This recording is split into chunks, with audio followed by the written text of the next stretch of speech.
Hello friends, આજે આપણે ધોરણ 7 વિષય ગણિત વિકાસ પરીક્ષાલક્ષી એસાઇનમેન્ટ 2026માં પ્રશ્ન નંબર 3નું સંપૂર્ણ સોલ્યુશન જોવાના છે। જો વિદ્યાર્થી મિત્રો હજુ સુધી આપણી ચેનલને સબસ્ક્રાઇબ ના કરી હોય તો કરી લેજો। બાજુમાં આવેલા બેલ આઇકન દબાવી દેજો જેથી આવનારા વિડીયો નોટિફિકેશન તમને મળતું રહે। ચાલો આપણે સોલ્યુશન જોઈ લઈએ। પ્રશ્ન નંબર 3 ચેપ્ટર નંબર 18માંથી છે સરવાળો કરો। તો પહેલું છે -1/7/12 વત્તા 2/3/4 તો થશે અહીંયા -19/12 વત્તા 11/4। 12 અને 4નો લસા થશે 12, તો અહીંયા 1 વડે અને અહીંયા 3 વડે, તો 19 એકા 19 થશે એટલે -19 વત્તા 11 તાલી 33/12। બાદબાકી કરીશું એટલે આવશે 14/12। 7 × 2 અને 6 × 2, 2 2 કટ થાય તો 7/2, તો આપણો જવાબ આવશે 1/1/6। તો એ પ્રમાણે બીજો છે -2/3/10 વત્તા 3/7/20, તો -23/10 વત્તા 67/20, તો અહીંયા 10 અને 20નો લસા થશે 20, તો -46 વત્તા 67/20, 21/20, તો 1/1/2 20 આવશે। ત્રીજો -1/5/9 વત્તા 3/11/18, તો -11/9 વત્તા 65/18, 9 અને 18નો લસા 9 થશે, તો 37/18, તો 2/1/18 આવશે। ચોથો -1/1/6 વત્તા 2/11/15, તો 6 એકા 6, 6 ને 5 11, એટલે -11/6 વત્તા 41/15, 15 અને 6નો લસા થશે 30, તો અહીંયા 5 વડે અને અહીંયા 2 વડે, તો -55 વત્તા 82/30, તો 27/30, 9 × 3 10 × 3, 3 અહીંયા કટ થાય તો 9/10 આવશે। હવે બીજો છે બાદબાકી કરો, તો 2/1/3 ઓછા 3/1/2, તો 7/3 ઓછા 7/2, 2 અને 3નો લસા નીકળશે 6, એટલે અહીંયા 2 વડે અહીંયા 3 વડે, તો 7 × 2 = 14 ઓછા 7 તારી 21/6, તો -7/6, તો 1/1/6 આવશે માઇનસમાં।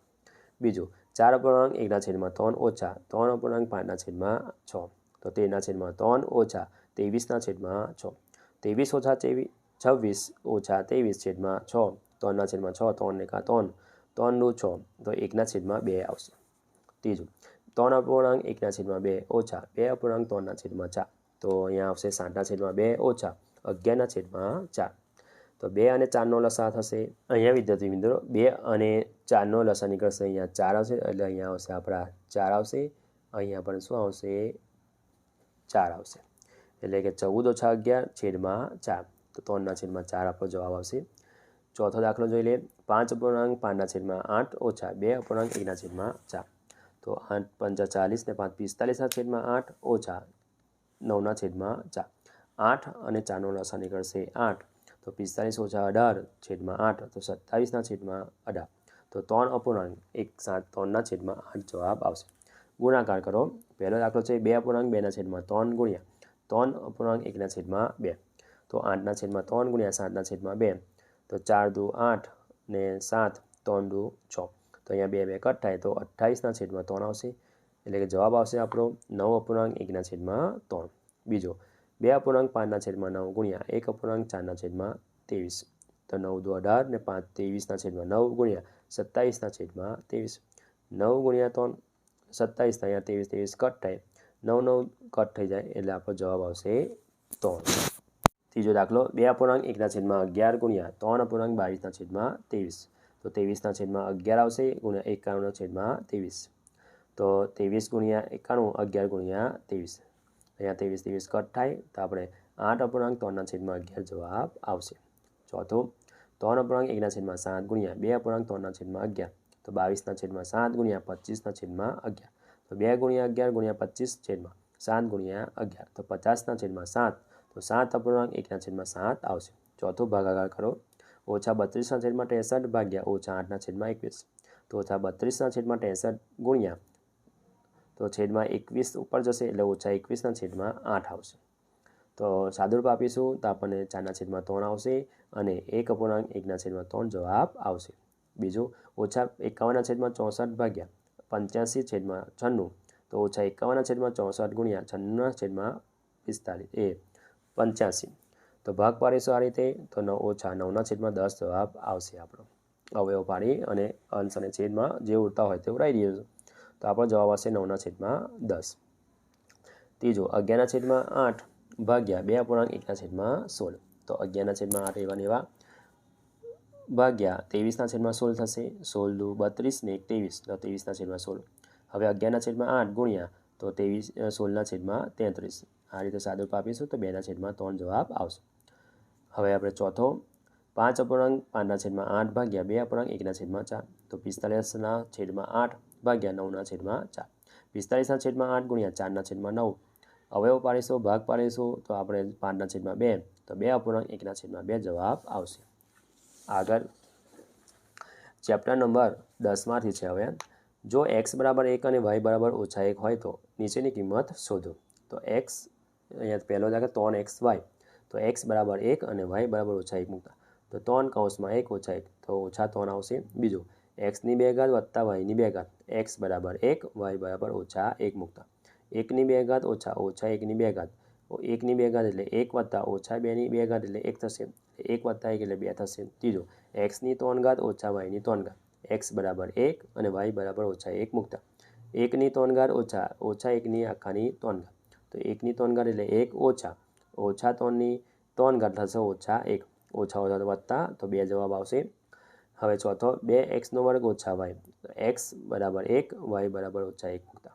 તો 2 કૌંસમાં 1² - 1, તો 2 આવશે. 2 × 2 + 1 એટલે જવાબ આવશે 3.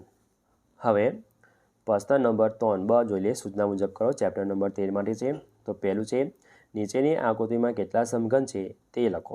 તો વિદ્યાર્થી મિત્રો ધ્યાનપૂર્વક અભ્યાસ આકૃતિનો કરવાનો છે. તો આપણે જોઈ લઈએ પહેલાં તો કેટલા 1 2 3 4 બરાબર છે. 4 અને 1 4 દુ 8, આમાં 8 અને આમાં 8, તો કેટલા થશે? અહીંયા આવશે 16 સમઘન છે. એ જ રીતે આ બાજુ તો 1 2 3 4 અને 1 2 4 દુ 8 ને એવા કેટલા છે? 3, તો અહીંયા કેટલા આવશે? 24 આવશે. એ જ રીતે ત્રીજાની અંદર આવશે 1 2 3 1 2 3 3 તારી 9, તો 9 દુ 18, તો કેટલા આવશે? અહીંયા 18 સમઘન આવશે. એ જ રીતે ચોથામાં કેટલા આવશે? 12 આવશે. આગળ આપણે પાંચમામાં આવશે 10 આવશે, અને છઠ્ઠામાં આવશે 27, અને સાતમામાં આવશે આપણા 36, અને આઠમામાં આવશે 14. આગળ બીજો છે નીચેના કોષ્ટકમાં જવાબ લખો. તો પહેલું છે પાસો ઊભો કાપતા આડછેદનો આકાર. તો અહીં પાસાને આપણે ઊભો કાપો તો શું આવશે? ચોરસ જ પડશે. આડો કાપો એટલે ઊભો કાપો એટલે, અને આડો કાપો પણ તો કેવો આવશે? ચોરસ જ આવશે. એ જ રીતે પાણીની પાઇપ, તો અહીંયા આવશે લંબચોરસ આવશે, અથવા તો ચોરસ પણ હોઈ શકે. બરાબર. ને આડા કરો તો શું મળશે આપણને? વર્તુળ મળશે. આઈસ્ક્રીમનો કોન, તો શું બનશે? પહેલાં ત્રિકોણ, અને આડો કાપશો તો આપણને શું મળશે? વર્તુળ. ઈંટ આપણે ઊભો કાપો તો શું બનશે? લંબચોરસ મળશે, અને આ બાજુ પણ કેવું? આડો કાપો તો બી લંબચોરસ મળશે. જો વિદ્યાર્થી મિત્રો આ મારો વિડીયો ગમ્યો હોય તો લાઇક કરજો, તમારા ફ્રેન્ડ સાથે અચૂકથી શેર કરજો. હજુ સુધી આપણી ચેનલને સબસ્ક્રાઈબ ના કરી હોય તો કરી લેજો. બાજુમાં આવેલા બેલ આઇકન દબાવી દેજો, જેથી આવનારા વિડીયો નોટિફિકેશન તમને મળતું રહે. Thank you.